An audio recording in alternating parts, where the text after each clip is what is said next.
All right. Hello, everybody. Yes, my name is Simba Fahad, student at Makerere University, pursuing the Bachelor's of Science in Software Engineering. And here I am with our machine learning project, a dynamic spatial temporal synchronization engine. So, what does it do? This is a data-driven event scheduler. In university context, it schedules lectures, sending notification to students on whether lectures are online or scheduled or cancelled or rescheduled.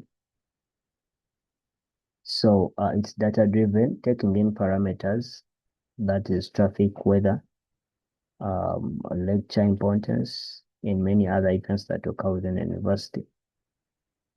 So after us implementing this application, we had to deploy it on edge devices, especially with the traffic part. Given the fact that it's distributed microarchitecture system, we wanted to decentralize, to distribute the the traffic predictor, the traffic model on edge devices so that you can insert on your phone, insert on your PC, install them on gateways, traffic gateways, to reduce on the traffic or on the higher dependence on the university servers and overwhelming them. So you could query your model on your phone, predict for traffic from wherever you are. No need for online connection or internet connection. So that is simply about the application. So we had to compress it to fit on these edge devices for our micro or distributed microservice architecture. So we're going to talk about the final results of the final compressed model, the compression techniques, and how we use them to attain the results that we got. And you're gonna be overwhelmed by the results that we got. I'm really sure you're going to get overwhelmed. So I'll give you also the references where you could get more information on this compression architecture. So, yes, so the problem why we had to opt for compression, as I talked earlier, was edge devices that use CPU, not GPUs. So our goal was to attain the more than 25% decrease in the model size, but retaining higher accuracy for CPU device constrained devices. So the table on my right shows rough results for our testing after compression, where the model emerged with a final size of 5.26 kilobytes. The inference latency of 0.13 millisecond. That's per sample per, that was per sample per transaction. Wherever I could create, would take that time to gather feedback on the edge devices. We use a Lenovo T460 machine with CPU, not GPU. So the throughput of this model of this model was 76,923 samples per second. This was overwhelming.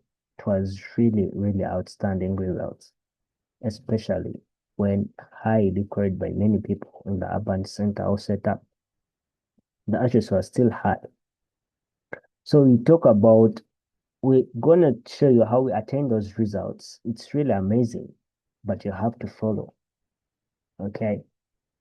So we're going to show you briefly on the techniques we use. We shall first describe the techniques briefly, build context around them, then we show you how we did it in the end. Okay. So we shall have pruning, noise distillation, quantization, factorization, and many more, but we shall talk on a few that we implemented. It was a hybrid or a composite architecture, compression architecture that I adopted or that we adopted. So pruning can be divided into structure and non-structure. So with non-structure or unstructured pruning, we talk about removing individual weights, creating sparse matrices in the model.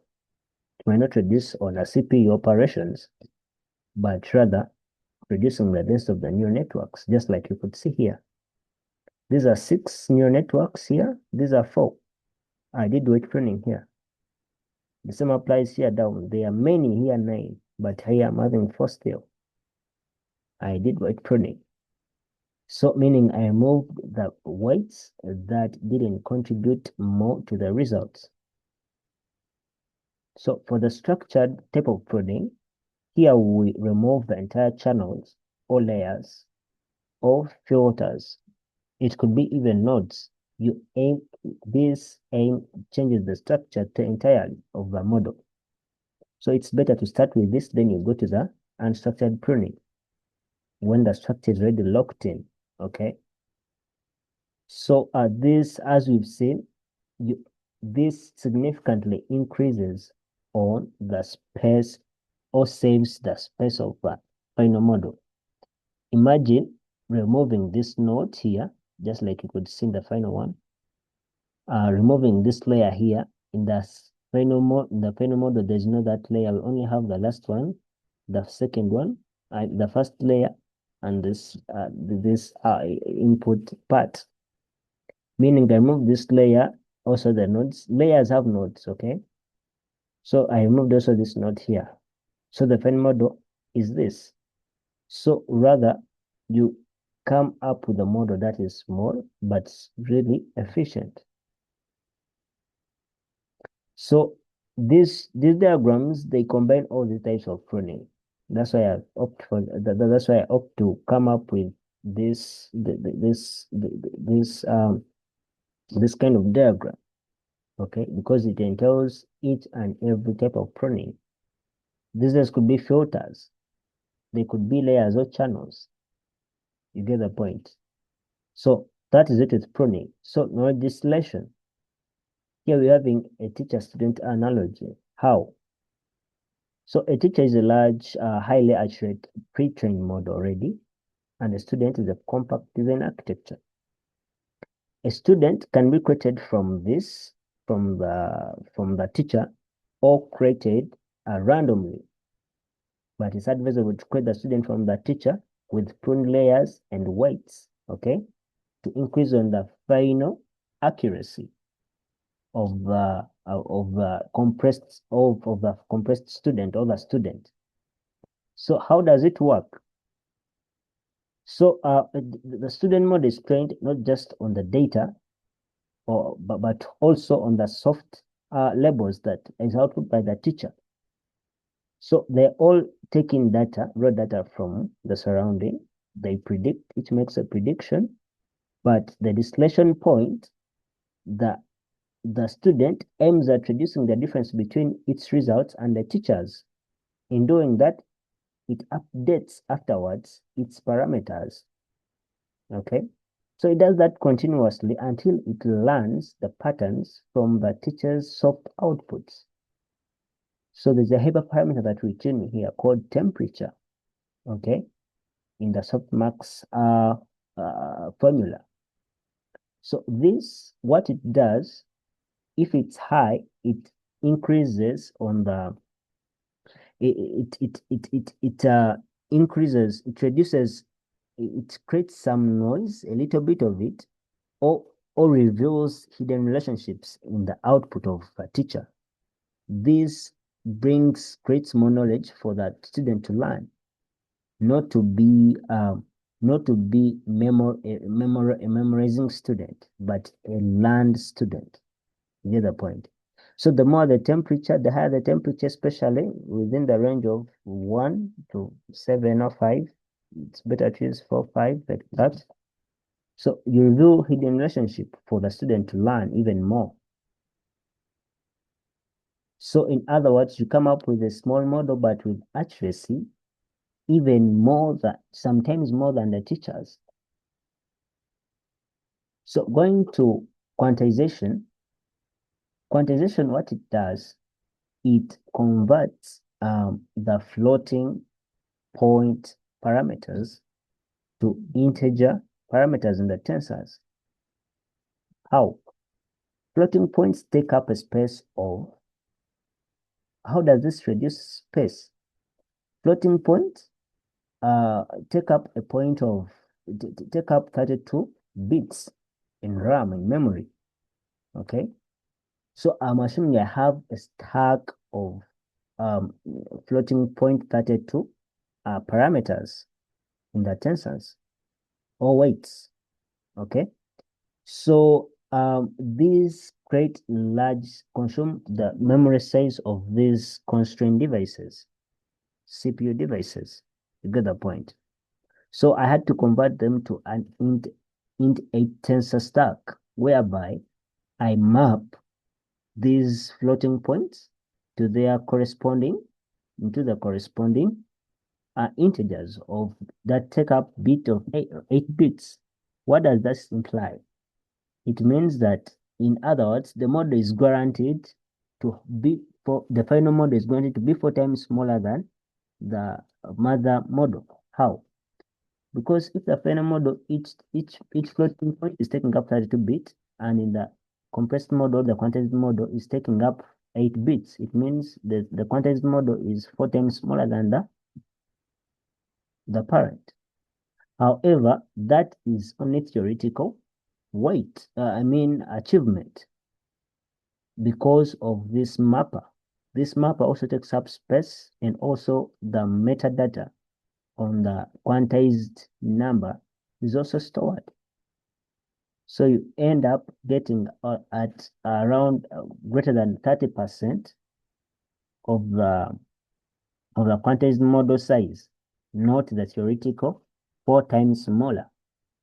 We did this practical and we saw the results. So that is it. This is the mapper, the quantized model, integers, 8 bits. These are 32 bits, uncompressed model, unquantized model, stack tensor. So this is the methodology that we use, the architecture of our compression method that we used. So we had the original traffic, GRE trained, the gated, the gate. So we had also we now created a student from the traffic, from the original traffic. However, we did layer pruning and weight pruning. You get the point, layer pruning and weight pruning and weight pruning. From this, because I said when you create a student from the original, it's most times that it will get even more performance rather than creating a random student. So we created a student from the GRU, a trained GRU, but with layer pruning and weight pruning, so as to get higher accuracy. We may now need this lesson to increase on to regain the accuracy. So we got this original model, train the result of the weight pruning, the weight pruning step, which we made this lesson to regain the accuracy. Okay. So after that, we applied quantization on the final model. We applied quantization on the final model to even create smaller model that is highly accurate. And that's how we came up with 5.26 kbs of the final model. So these are the metrics. So we observed a 0.013 millisecond inference time for the quantized model. And in that, it means that for 0.03 milliseconds, it was processing one sample. What of 1 second? So in 1 second, it could process this. That's 1,000 over 0.013 milliseconds. The accuracy was pretty high, almost the same as the teacher. So those are the links that you could use. Follow them, check out on them. We really thank Mr. Galuwango for guiding and giving us some constructive feedback often during this long AMI, machine learning and AI journey. We also appreciate the Department of of AI and machine learning for continuously supporting us with and providing us with resourceful facilitators. So our next step would be scaling and maintaining these models, continuous learning of these models with actual data. Thank you so much for this time, for coming up to this very end. Go see the magic with the compressed model. Thank you.